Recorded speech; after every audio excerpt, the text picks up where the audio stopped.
Salut! Je vais te montrer comment faire une copie de ton site dans un environnement de développement pour être en mesure de tester des mises à jour comme la mise à jour vers WordPress 5.0. Donc, en ce moment, je suis sur le site d'un client. Ici, je vois qu'il y a une extension à mettre à jour, mais je ne le ferai pas tout de suite, juste pour pouvoir te montrer un petit peu plus tard là, que la duplication a bien fonctionné. La première chose que je vais faire, c'est me rendre ici sur Duplicator et je vais créer un paquet. Je clique sur Suivant. Je vois que tout est bon. Si toutefois, tu vois que tu as des avertissements à certains endroits, ce que tu peux faire, c'est cliquer sur la petite flèche, puis aller cocher ce que tu veux exclure de ton archive. On s'entend, étant donné que tu veux faire une copie le plus fidèle possible, tu vas essayer d'exclure le moins de choses possible. Une fois que ça c'est fait, on clique sur Création. Une fois que c'est fait, je vais télécharger le tout, enregistrer. Une fois que c'est fait, je me rends sur mon cPanel et je vais aller me créer une nouvelle base de données. Donc, je viens ici sur Base de données. Je vais en créer une nouvelle.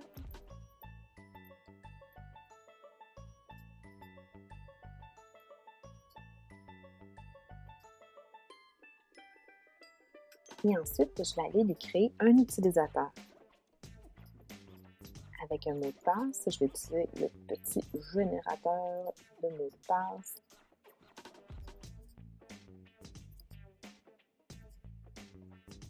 Et je note l'information dans un petit fichier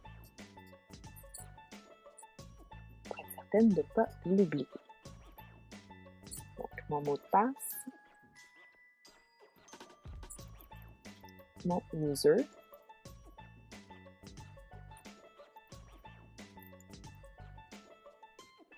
et le nom de ma base de données.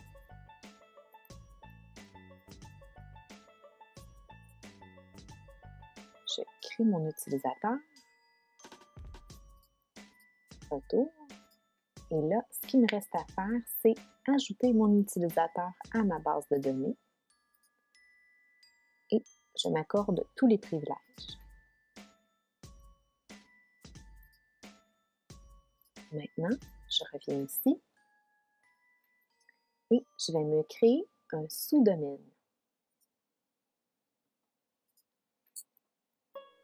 Je peux l'appeler copie, nouveau, test. On s'entend que ça va être un test, un site temporaire pour faire nos tests et ensuite on va le supprimer parce que si on ne le met pas à jour et on ne l'entretient pas comme notre propre site, étant donné qu'il est sur notre hébergement, ça peut créer des problèmes au niveau de la sécurité et on ne veut pas ça. Alors là, il me demande à quel endroit je veux venir placer mon site. Et là, je ne veux pas le placer directement dans la maison. Je vais ouvrir ça dans un nouvel onglet. Je vais te montrer dans mon gestionnaire de fichiers. Donc, moi, mes sites, je les mets dans public HTML et je veux créer un nouveau dossier ici. Donc, mon chemin, ça va être public HTML.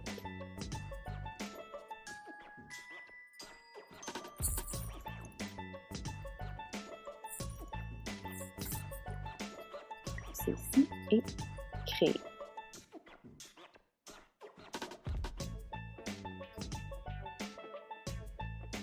Là, j'aurais pu modifier ça si j'avais voulu à partir d'ici, si par exemple j'avais oublié de le faire. Mais là, tout est correct, je vais cliquer sur Annuler. Je vais revenir dans mon gestionnaire de fichiers. Je vais actualiser, juste pour m'assurer que le dossier a bien été créé, qu'effectivement, il est bel et bien ici. Ce que je vais faire, c'est que je vais ouvrir ce dossier-là et je vais y déposer ce que j'ai downloadé tantôt. Donc, mon installeur et mon fichier archive qui ne sont pas décompressés. Je vais... Ouh, je me fais à faire une petite erreur. Je vais faire charger. La petite étape que j'oublie des fois. Et là, je prends ça et je le dépose ici directement. Je reviens et là, il ne faut pas que je décompresse ces éléments-là, il faut que je laisse ça tel quel. Ce que je vais faire, c'est que dans un nouvel onglet, je vais visiter mon site web, donc copy.installeur.php.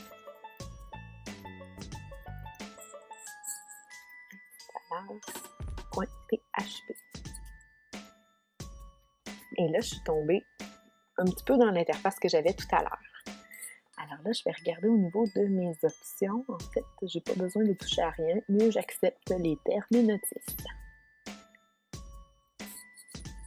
Alors là, je peux laisser les paramètres tels quels, étant donné que je me connecte à une base de données qui est vide en ce moment parce que je viens de la créer. Mon host, habituellement, c'est localhost, donc on n'a pas besoin d'y toucher. Le nom de la base de données, donc c'est pour ça que tout à l'heure, je t'ai dit de prendre ça en note. Et je peux regarder ici au niveau des options. Donc, je touche à rien, je teste. Tout est beau. Next. Oui, c'est parfait.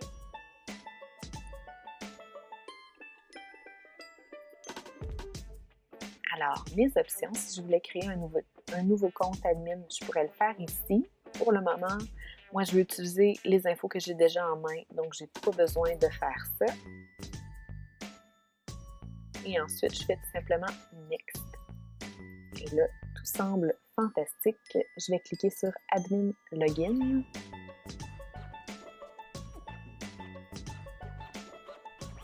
Et là, je vais me connecter avec mes infos que j'ai déjà en main.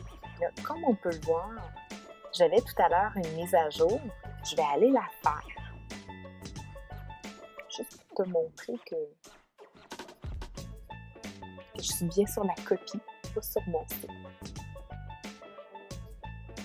Et là, ici, j'ai un petit message aussi qui me dit que je dois aller retirer les fichiers. Donc, je vais le faire directement à partir d'ici. Supprimer mes fichiers d'installation et voilà, tout a été fait. Et dernièrement, ce que je peux faire, c'est venir ici dans mes réglages, dans mes permaliens et enregistrer les modifications, ce qui va permettre là, de mettre mon fichier htaccess à jour.